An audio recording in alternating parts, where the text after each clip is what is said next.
नमस्कार, मैं हूं संजय शर्मा। आप देख रहे हैं 4 पीएम न्यूज़ नेटवर्क।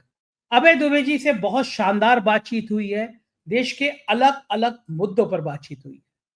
अभय जी आमतौर पे इतना आक्रामक होते नहीं है, लेकिन उन्होंने भारतीय जनता पार्टी के पूर्व केंद्रीय मंत्री अश्विनी चौबे को औरंगजेब तक कह दिया और कहा कि मोहन भागवत को ऐसे औरंगजेब को संभाल के रखना चाहिए। ये औरंगजेब पैदा कहाँ से हो रहे हैं? बहुत गुस्से में थे आज वो कुछ घटनाओं को लेकर। दिल्ली की राजनीति पर विस्तार से मैंने चर्चा करी और मैंने पूछा ये हो क्या रहा है दिल्ली में। कांग्रेस और आम आदमी पार्टी एक दूसरे को इतनी गाली गलौज कर रहे हैं कि लोग कंफ्यूज हैं कि अभी कुछ दिन पहले साथ साथ थे, अब अलग अलग है। और मैंने तो ये भी कहा अभय जी से, मैंने कहा अभय जी, अजय माकन जी जो अब केजरीवाल को फर्जीवाल और सब कुछ कह रहे हैं, इन दोनों नेताओं से, दोनों पार्टी के नेताओं से, इनसे कहना चाहिए, जनता को कहना चाहिए, गंगा जल लेकर बच्चों की कसम खाओ कि 2 महीने बाद फिर से साथ नहीं हो जाओगे। चुनाव आया तो दोनों लड़ने लगे, 2 महीने बाद फिर इंडिया गठबंधन में शामिल हो जाएंगे। ये तो जनता के साथ धोखा है ना कि ये चुनाव के समय अलग हो जाओ, फिर बाद में एक हो जाओ, या चुनाव के समय अलग हो जाओ। मतलब ये गड़बड़ होना नहीं चाहिए। अभय जी के अपने लॉजिक है, अपने तर्क हैं, बहुत बढ़िया बातचीत है। चलते हैं अभय दुबे जी के पास। आपसे रिक्वेस्ट है चैनल को सब्सक्राइब करना और ज्वाइन करना ना भूलें। 4 पीएम न्यूज़ नेटवर्क में स्वागत है अभय दुबे जी आपका। अभी कुछ ही दिन समय पहले की बात है, इंडिया गठबंधन बना। राहुल गांधी और केजरीवाल हाथ जोड़े, हाथ उठाए हुए नजर आए, एक दूसरे की तारीफ पे कसीदे पढ़ते हुए नजर आए। और अब दिल्ली का चुनाव जब 1 डेढ़ महीने बाद है, तो वहां पे एक दूसरे पे आरोप लगा रहे हैं कि तुम बीजेपी के संग काम कर रहे हो, तुम बीजेपी के संग काम कर रहे हो। कांग्रेस के नेता अजय माकन ने अरविंद केजरीवाल को भाजपा का एजेंट कह दिया, विश्वासघाती कह दिया, अर्बन नक्सल कह दिया, जाने क्या क्या नहीं कह दिया। पलट के संजय सिंह ने भी प्रेस कॉन्फ्रेंस करके कह दिया कांग्रेस जो है वो बीजेपी के लिए काम कर रही है दिल्ली में। ऐसे में आम लोग जो है, जो इंडिया गठबंधन पे बड़ा भरोसा करते थे, वो कह मानते थे कि इस गठबंधन ने मोदी को तीसरी बार बहुमत से दूर कर दिया। 240 से मोदी आया तो उसके पीछे एक इंडिया गठबंधन की ताकत थी। लेकिन एक चुनाव में ताकत ऐसे बिखर गई। अभी 2-3 महीने पहले तक जब एक दूसरे को सबसे अच्छा नेता कह रहे थे, अब केवल कुर्सी के लिए ऐसे लड़ रहे हैं, तो फिर ये तो विपक्ष के ऊपर भी साथ पे कहीं ना कहीं सवाल है और उन लोगों के दिल को दुखाने वाली बात है जो बहुत मानते थे कि विपक्ष मजबूत होकर एक बड़ी लड़ाई लड़ सकता है। आपका क्या मानना है, गलती कौन कर रहा है? देखिए, आपकी ये बात सही है। विपक्षी एकता की हालत इस वक्त खस्ता है, इसमें कोई शक की बात नहीं। अब इसमें खास बात यह है कि किसी मसले पर इनकी हालत खस्ता होती है और किसी मसले पे ये एकजुट नजर आते हैं। ऐसी बात भी नहीं कि हर मसले पे इनकी हालत खस्ता हो। अब दिल्ली में विधानसभा चुनाव है, दिल्ली की विधानसभा चुनाव में विपक्षी एकता नाम की कोई चीज नहीं है। कांग्रेस और आम आदमी पार्टी दोनों एक दूसरे का गिरेबान पकड़ के झिझोड़ रहे हैं। अब यहाँ पे देखना हमें यह है कि दरअसल कांग्रेस ऐसा क्यों कर रही है। आम आदमी पार्टी सत्ता में है। पिछले 2 चुनावों से आम आदमी पार्टी ने कांग्रेस के वोट इतना कम कर दिए थे कि कांग्रेस को कोई भी सीट नहीं प्राप्त हुई। यानी पिछले 10 साल से कांग्रेस के एक भी व्यक्ति ने एमएलए का चुनाव नहीं जीता है। अच्छा, अब प्रश्न इस बात का है कि अरविंद केजरीवाल को फर्जीवाल कहकर, अजय माकन ने पहले फर्जीवाल कहा, फिर उन्हें राष्ट्र विरोधी तक करार दे दिया। ये सब कह के अरविंद केजरीवाल को गाली देके क्या कांग्रेस आम आदमी पार्टी से वो वोट वापस छीन सकती है जो वोट अरविंद केजरीवाल ने और आम आदमी पार्टी ने कांग्रेस से छीन लिए हैं? देखिए, आम आदमी पार्टी के पास तो कोई वोट नहीं था, उसके तो सारे वोट वही हैं जो कांग्रेस को मिलते थे। और अगर आप दिल्ली में वोटों के प्रतिशत पर निगाह डालें तो पिछले 5 चुनाव से इसमें भाजपा हारी है। भाजपा का वोट प्रतिशत तकरीबन एक आंकड़े के आसपास रहता है, हमेशा उससे कम नहीं होता। यानी भाजपा के वोट भाजपा को मिलते हैं। जो बाकी बचे हुए वोट हैं उनके लिए आम आदमी पार्टी और कांग्रेस में संघर्ष है और इस संघर्ष में हमेशा आम आदमी पार्टी जीतती रही है। कांग्रेस के पास उसके वोट नहीं रह गए हैं। कांग्रेस उन वोटों को वापस छीनना चाहती है। कैसे छीनेगी कांग्रेस? कांग्रेस अरविंद केजरीवाल को गरिया कर नहीं छीन सकती उन वोटों को। कांग्रेस के पास कोई योजना होनी चाहिए। कांग्रेस के पास कोई ऐसी योजना होनी चाहिए इससे मुसलमानों को यकीन हो सके कि वो भाजपा को हरा सकती है। तो मुसलमान वोट कांग्रेस की तरफ हमदर्दी से देख सकते हैं। कांग्रेस के पास ऐसी कोई योजना होनी चाहिए, ऐसा कोई कार्यक्रम होनी चाहिए, कांग्रेस के पास ऐसा कोई आश्वासन होना चाहिए जिसके जरिए वो दिल्ली में जो स्लम डवेलर्स हैं, झुग्गी झोपड़ी वाले हैं, उनको आश्वस्त कर सकें, जे कॉलोनी वालों को आश्वस्त कर सकें। कांग्रेस टैक्सी ड्राइवरों और दिल्ली के जो ऑटो वाले हैं, ऑटो ड्राइवर्स हैं, उनको अपनी तरफ खींचने के लिए कांग्रेस के पास कुछ न कुछ युक्ति होनी चाहिए। मुझे कम से कम कांग्रेस की जो चुनावी मुहिम है उसमें ऐसे कोई लक्षण नहीं दिखाई पड़ रहे कि वो विधानसभा के चुनाव के संदर्भ में अपने वोट अरविंद केजरीवाल से छीन सकती है वापस। अच्छा, अब उसमें एक और समझने वाली बात है जो मैं जरूर 4 PM के दर्शकों के साथ साझा करना चाहूंगा। कांग्रेस अगर अच्छा चुनाव लड़ना चाहती है तो कांग्रेस के पास 3 विकल्प हैं। वो अपनी तैयारी कैसे करे, सवाल इस बात का। पहला विकल्प कांग्रेस के पास यह है कि कांग्रेस अपने वोट 5% से बढ़ाकर 11, 12, 13, 11 से लेकर 15% के बीच में ले आए। एक विकल्प यह है। कांग्रेस के पास दूसरा विकल्प यह है कि अपने वोट वो बढ़ाकर 25% तक ले जाए। और तीसरा विकल्प यह है कि कांग्रेस अपने वोट बढ़ाकर 40% तक ले जाए, 35 से 40% तक ले जाए। अगर 35 से 40% तक वो ले जाएगी कांग्रेस, तो कांग्रेस चुनाव जीत जाएगी, शीला जीत का जमाना वापस आ जाएगा। अगर उसके वोट 25% के आसपास रहे, कांग्रेस के 20 से 25% के आसपास रहे, तो नतीजा वही आएगा जो 2013 के चुनाव में आया था, यानी त्रिशंकु विधानसभा आएगी। सबसे बड़ा दल के साथ कौन जुड़ेगा कौन नहीं जुड़ेगा। फिर जैसे कांग्रेस और आम आदमी पार्टी ने मिलकर सरकार बनाई थी ना, और हर्षवर्धन के नेतृत्व में भारतीय जनता पार्टी ने सरकार बनाने का दावा पेश नहीं किया था।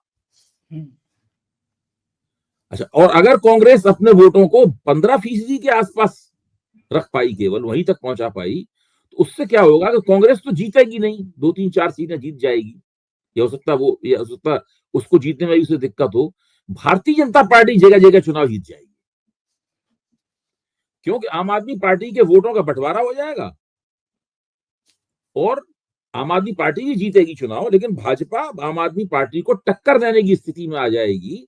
पता नहीं फिर उसमें कौन चुनाव जीते। हो सकता है कि भाजपा थोड़ी आगे निकल जाए, आम आदमी पार्टी पीछे रह जाए। आम आदमी पार्टी को उससे बड़ा भारी नुकसान होगा। आम आदमी पार्टी को इसी बात को लेकर संशय है कि अगर कांग्रेस ने अपनी चुनावी कैंपेन कुछ उठा पाई कांग्रेस ने अपनी चुनावी कैंपेन, तो कहीं उसके वोट बढ़कर 15-16% के आसपास ना पहुंच जाए। इससे क्या होगा कि चुनाव इस तरीके से त्रिकोणात्मक होगा कि एक पक्ष कमजोर रहेगा, लेकिन उसका कमजोर होने के बावजूद भी वो आम आदमी पार्टी का चुनाव बिगाड़ देगा, वो पक्ष बिगाड़ देगा आम आदमी पार्टी। अच्छा, अभी तक दिल्ली में जो स्थिति है, अजय माकन के नेतृत्व में दिल्ली में कांग्रेस की जो स्थिति है, उस स्थिति में मुझे तो ये भी नहीं लगता कि आम आदमी की कांग्रेस अपने वोट 5% से 10% तक भी बढ़ा सकती है। ऐसा कोई लक्षण नहीं दिखाई पड़ता।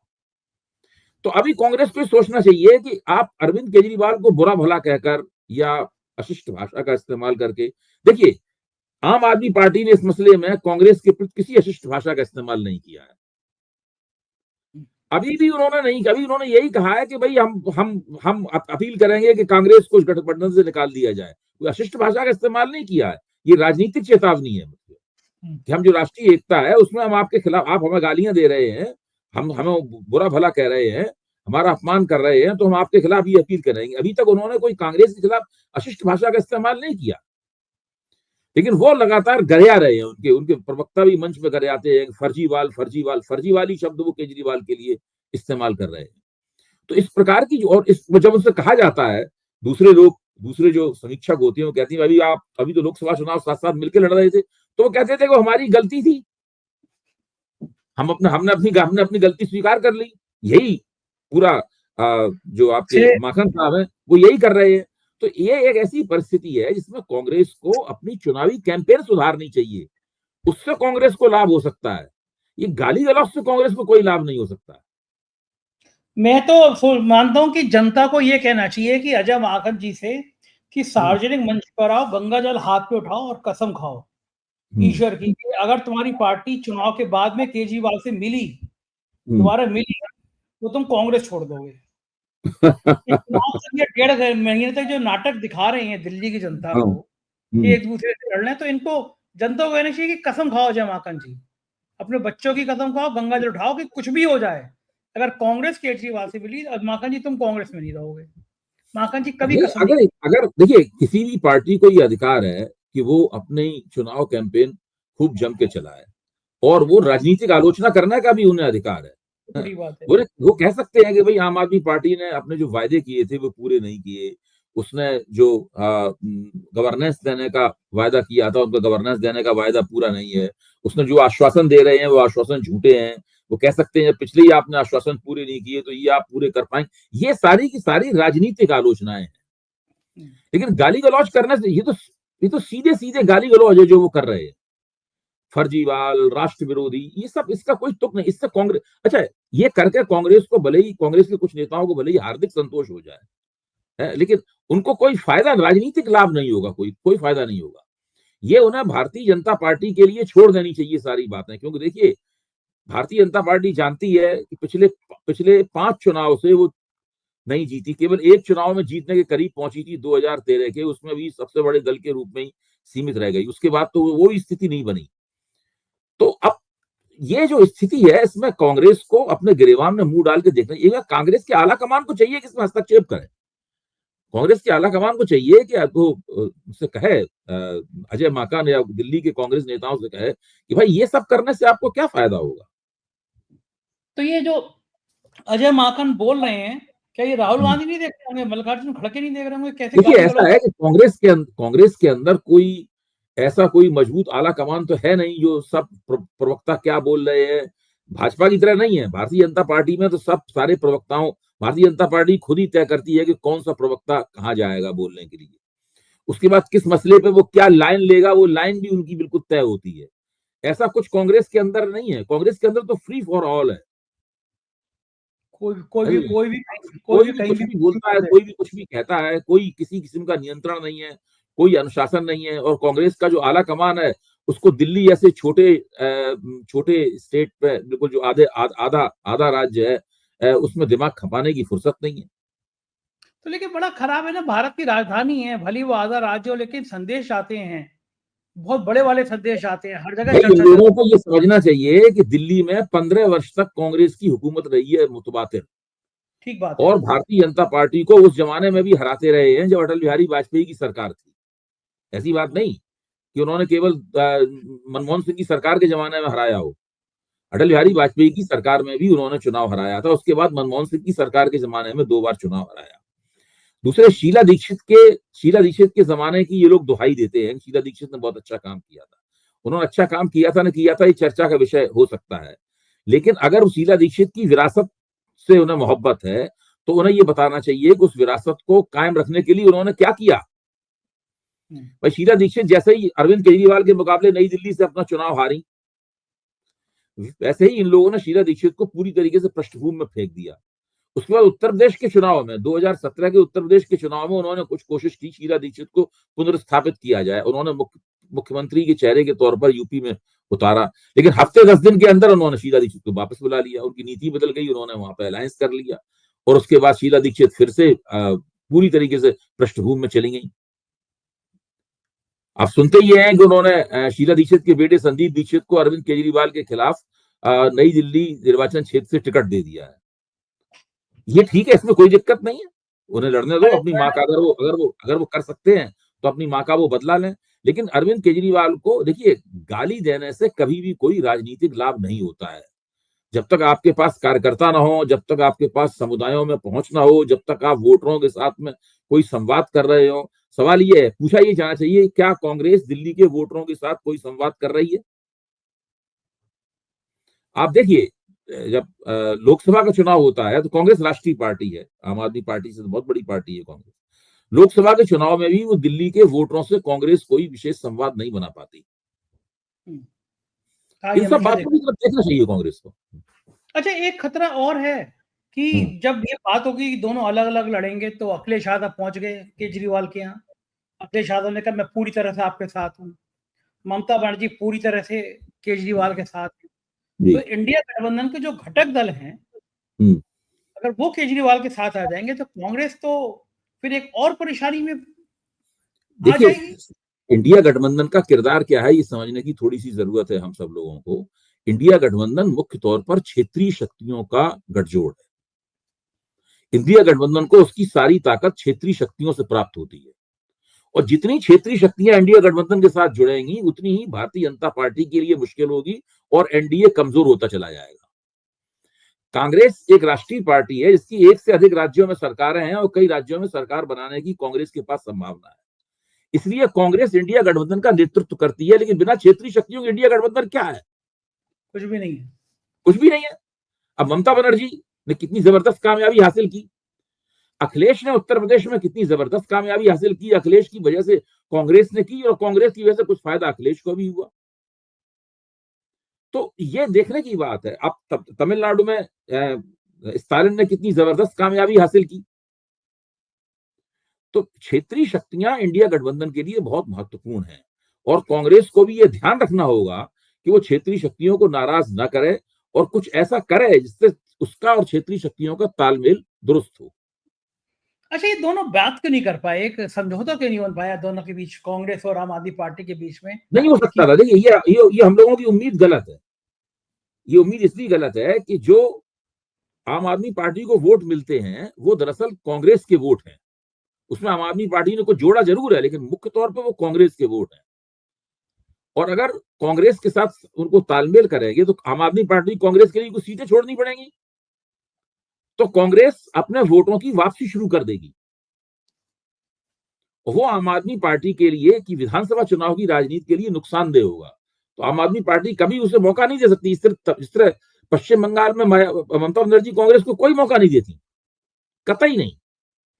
कांग्रेस के लिए 1 इंच जमीन छोड़ने के लिए तैयार नहीं होती। ये भी गजब लड़ाई है।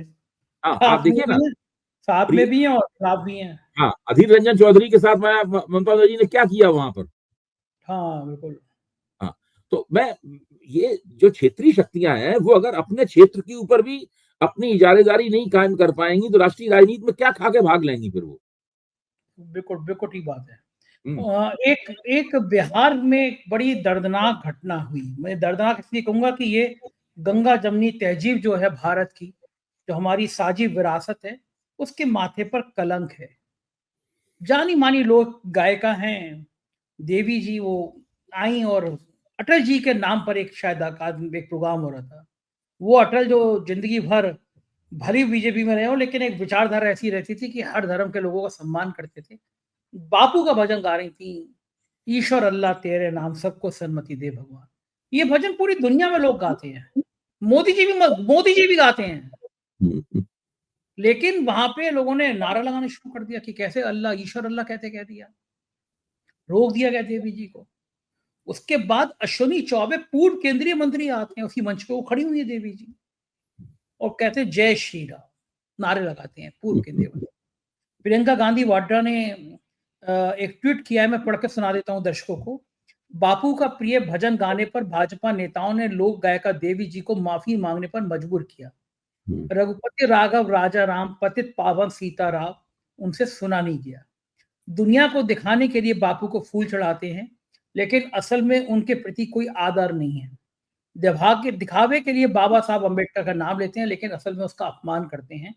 भाजपा को हमारी सहिष्णु और समावेशी संस्कृति परंपरा से इतनी नफरत है कि वो हमारे महापुरुषों को बार बार अपमानित करते हैं। बताइए अभय जी, कितना गंभीर बात है ये। बापू का भजन गाने पे अटल कार्यक्रम में इस तरह की बात, वो भी पूर्व केंद्रीय मंत्री बदतमीजी कर रहे हैं वहां पे। क्या हो गया है मुल्क को?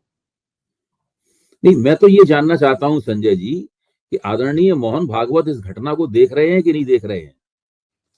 वो अश्विनी चौबे ने मंच पर चढ़कर जो जय श्री राम का नारा लगाया बापू के भजन को प्रतिस्थापित करने के लिए, वो सुन रहे हैं कि नहीं सुन रहे हैं वो। उन्होंने तो अभी पिछले वक्तव्य में ये कहा था कि हम लोगों को मिलजुल कर रहने का मॉडल पेश करना है दुनिया के सामने।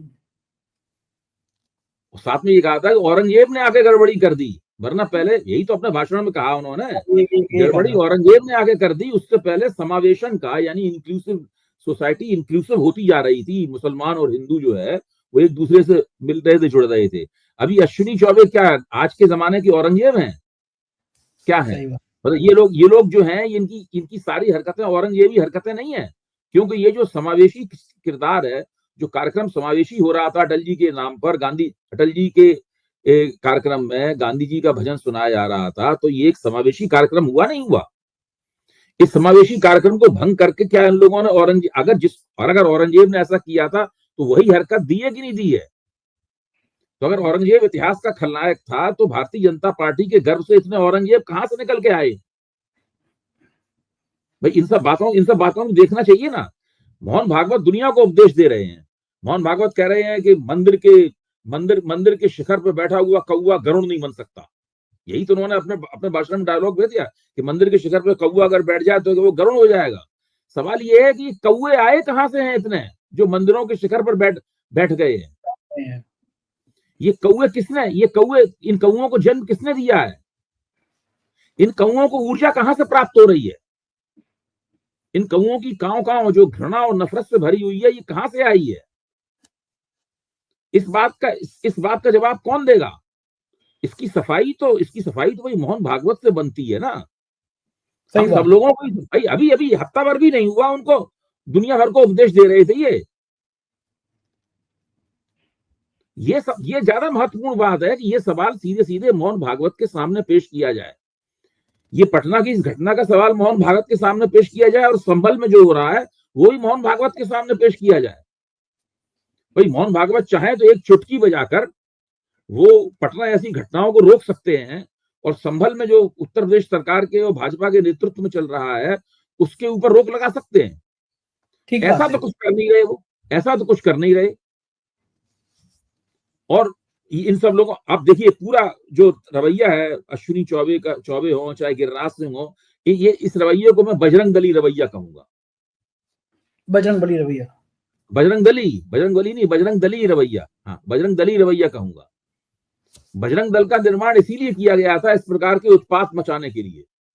मुझसे बहुत दिन पहले एक भारतीय जनता पार्टी के बड़े आदरणीय नेता ने कहा था कि ये हमने बनाया इसलिए है कि हम जिसको चाहें उसको थपड़िया सकें। हाँ, ये करीब 20-1 साल पहले मुझसे कहा था उन्होंने कि बनाए इसलिए है जहां हम वहां घुस जाएंगे वो थपड़िया देंगे। किसी भी कार्यक्रम में उत्पात मचवाना हो तो बजरंग दलियों को भेज दो। किसी भी चित्र प्रदर्शनी में चित्र फड़वाने हो तो बजरंग दलियों को भेज दो।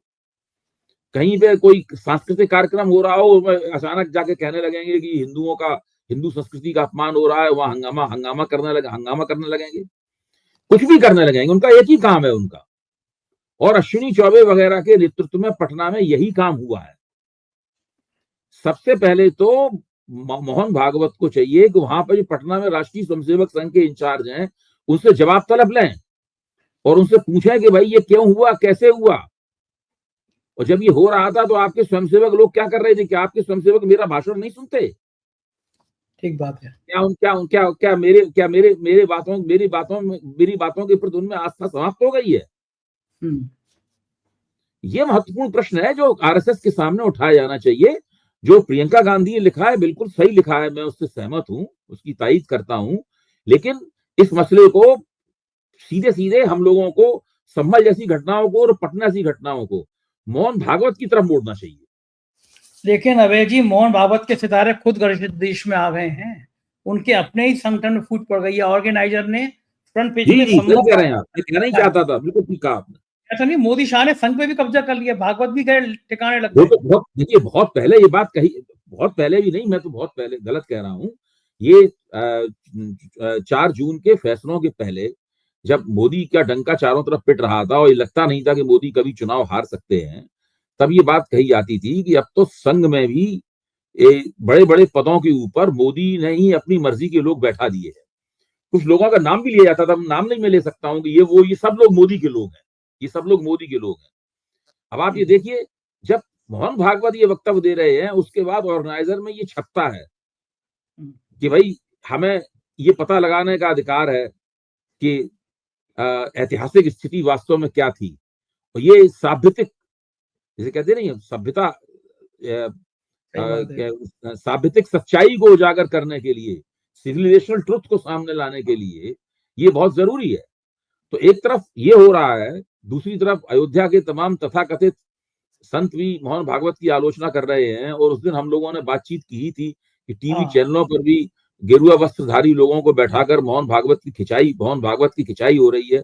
इस वास्ते तो लगता है कि मोहन भागवत की ज्यादा संघ में चल नहीं रही है आजकल। तो ये तो एक नया इतिहास बन जाएगा कि मोदी शाह ने संघ प्रमुख को ठिकाने लगा दिया। मतलब ये तो अपने आप में अब तक के संघ के इतिहास में पहली घटना होगी। वाजपेयी की भी नहीं पटती थी, संघ से दूरी थी, लेकिन कोई इतना नहीं कर पाया कि नहीं, वाजपेयी जी सम्मान बहुत करते थे। अगर वो झंडे वालान पे बुला के उनको कोई डांट वाट देता तो चुपचाप सुनते रहते थे। हाँ, बोलते नहीं, वाजपेयी जी की खैर आदत भी बहुत अच्छी थी। हाँ, उसमें लेकिन उन्हीं वाजपेयी के लखनऊ की गली-गली में वाजपेयी जी की यादें ताज़ा हैं। 2 दिन पहले क्रिसमस था और मैंने ट्वीट भी किया था, लिखा भी था मैंने कि ये अकेला त्योहार है, बच्चों का आता है। देखिए होली, दिवाली, ईद हम सब बड़ों के त्योहार होते हैं, बच्चों के भी होते हैं, लेकिन बड़ों के भी होते हैं। बड़ों के संग बच्चे एन्जॉय करते हैं। मुझे लगता है भई क्रिसमस एक अकेला त्योहार है जो बच्चों का होता है। बच्चे जो हैं वो नीचे तकिए के नीचे एक चिट रखेंगे, सुबह उनको लगता है कि सेंटा आएगा, उनका गिफ्ट पूरा कर देगा, सेंटा सजाते हैं हर धर्म के बच्चे, सेंटा क्लॉज बन के घूमते हैं। मतलब मुझे लगता है बच्चों का इतना खुशी वाला त्योहार कोई नहीं होता है जितना 100% क्रिसमस होता है। और बच्चों का क्या, सभी बड़ों को होता है, सब एक-दूसरे को विश करते हैं। उसी तहजीब के शहर लखनऊ में, चर्च के सामने उत्पातियों ने जय श्री राम और हिंदू धर्म के नारे और भजन करना शुरू कर दिया चर्च के सामने। क्या हिंदू धर्म इतना संकुचित हो गया है कि दूसरे के त्योहार के दिन उनके धर्म स्थलों के बाहर जाके ऐसे नारे करो, नारे लगाओ और उत्पात बजाओ? ये पूरी दुनिया ये फ़ोटो देख रही होगी। पूरी दुनिया देख रही होगी कि क्रिसमस को हिंदुस्तान से कैसी तस्वीरें आ रही हैं। कितना और हम गिरेंगे अभी अभय जी? कितना लगता है कितना भारत अभी और नीचे जाएगा? देखिए, मनुष्य की ऊंचाई की भी कोई सीमा नहीं होती है और मनुष्य की निकृष्टता की भी कोई सीमा नहीं होती। ये जो आप उदाहरण दे रहे हैं, निकृष्टता की श्रेणी में आते हैं। भाई एक तरफ तो मोहन भागवत कह रहे हैं कि हमें मेल-जोल के सहजीवन का मॉडल पेश करना चाहिए। दूसरी तरफ नरेंद्र मोदी चर्चों में जाकर जो यीशु हैं, उनके सामने माथा नवा रहे हैं और पादरियों के साथ में हेल-वेल करते हुए दिखाई पड़ रहे हैं। दूसरी तरफ ये, और तीसरी तरफ हिंदुत्ववादी शक्तियों की नुमाइंदगी करने वाले लोग बिल्कुल अपना इस तरह का भद्दा चेहरा पेश कर रहे हैं। इससे क्या लगता है? इससे लगता है कि हिंदुत्ववादी कतारों में बिल्कुल अनुशासनहीनता है, फूट पड़ी हुई है, कोई नियंत्रित नहीं कर पा रहा है। कहीं ऐसा नहीं है जिसको अनुशासित कार्यकर्ता, अनुशासित पार्टी, अनुशासित संगठन, अनुशासित आंदोलन कहते थे, वो सब अतीत की चीज बन चुका है। मोहन भागवत की कोई नहीं सुन रहा है।